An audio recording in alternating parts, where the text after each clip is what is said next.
নমস্কার, কেমন আছেন আপনারা? চলুন আপনাদের সাথে শেয়ার করি দক্ষিণ ভারতের একটি জনপ্রিয় খাবারের রেসিপি, যেটা হলো ইডলি আর তার সাথে খাওয়ার জন্য বাদামের চাটনি। ফার্স্টে ৪ কাপ বিউলির ডাল আর ১ কাপ চাল ভিজিয়ে রেখেছিলাম ৪ ঘন্টার জন্য। তারপর জল ছেঁকে এই মিশ্রণটিকে মিক্সিতে দিয়ে গ্রাইন্ড করে নিতে হবে। এই যে ঠিক এইভাবে করেই আমাদের পুরো মিশ্রণটি গ্রাইন্ড করে নিতে হবে। সাউথ ইন্ডিয়ান খাবার দাবার আমার ভীষণ প্রিয়। তার সাথে আমার একটা ছোটোবেলার মেমোরিও জড়িয়ে আছে। যখন স্কুলে পড়তাম তখন আমার একজন ক্লাসমেট ছিল মালয়ালি। ওদের বাড়িতে জেনারেলি ব্রেকফাস্ট বা স্ন্যাক্সে ইডলি, ধোসা, উত্তপম এসবই রান্না হতো। ইভেন ওর মা টিফিনেও ওকে ইডলি, ধোসা, উত্তপম এগুলোই দিত। কিন্তু সেখানে বাঙালি বাড়ির আমার মা দিত রুটি, তরকারি, যেটা আমার খেতে ভালো লাগতো না। কিন্তু আমার যতটা ইডলি, ধোসা খেতে ভালো লাগতো আর রুটি তরকারির প্রতি যতটা অনীহা ছিল, আমার ওই ফ্রেন্ডটার ছিল পুরোটাই উল্টো। ও পছন্দ করতো রুটি তরকারি খেতে, আর ওর একদম পছন্দ ছিল না ইডলি ধোসা খাওয়া। তো আমরা প্রত্যেক দিন টিফিন টাইমে নিজেদের টিফিন এক্সচেঞ্জ করে নিতাম। ওকে খাওয়াতাম আমার মার বানানো রুটি তরকারি, যেটা খেয়ে ও খুব খুশি হয়ে যেত, আর আমি খেতাম ওর মার বানানো ইডলি ধোসা। এই সুন্দর একটা মেমোরি সবসময়ই আমার মাথায় চলে আসে যখনই আমি কোনো সাউথ ইন্ডিয়ান খাবার বানাই। গল্প করতে করতে পুরো মিক্সচারটাই গ্রাইন্ড করা হয়ে গেছে। এবার এর মধ্যে মিশিয়ে দেবো একটু লবণ আর ভালো করে বিট করে নিতে হবে।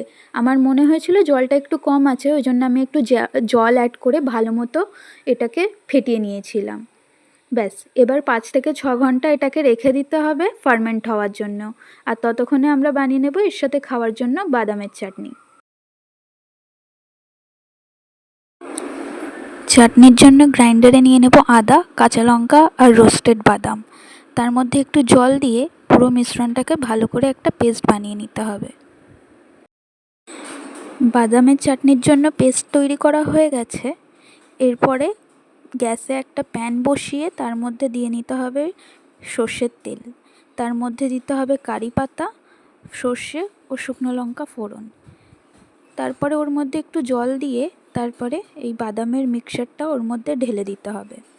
বাদামের মিক্সচারটা দিয়ে ভালো মতো গুলিয়ে পুরো মিক্সচারটাকে বয়েল করতে হবে। আর তারপরে ইডলির প্রিপারেশনের জন্য রেস্ট করে রাখা ব্যাটারটা নিয়ে তার মধ্যে একটু জল দিয়ে ব্যাটারের কনসিস্টেন্সিটা ঠিক করে নিতে হবে। তারপর ইডলির স্ট্যান্ডটা নিয়ে প্যানগুলোকে খুলে নিতে হবে।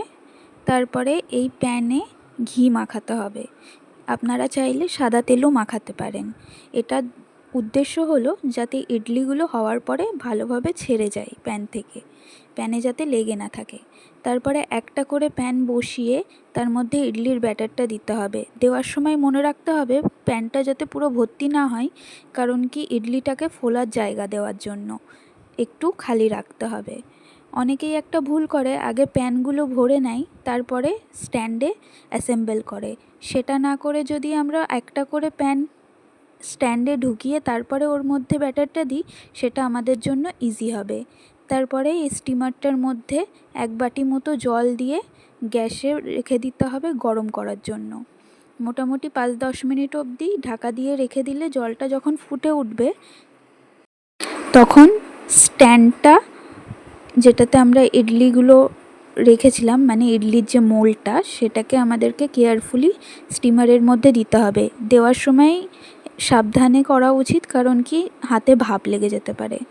স্টিমারের মধ্যে মোল্ডটা বসানোর পরে গ্যাসটাকে মিডিয়াম হিটে দিয়ে রেখে দিতে হবে। ১০ মিনিট স্টিম করার পরেই আমাদের ইডলি তৈরি হয়ে যাবে। এই যে আমাদের ইডলি একদম তৈরি।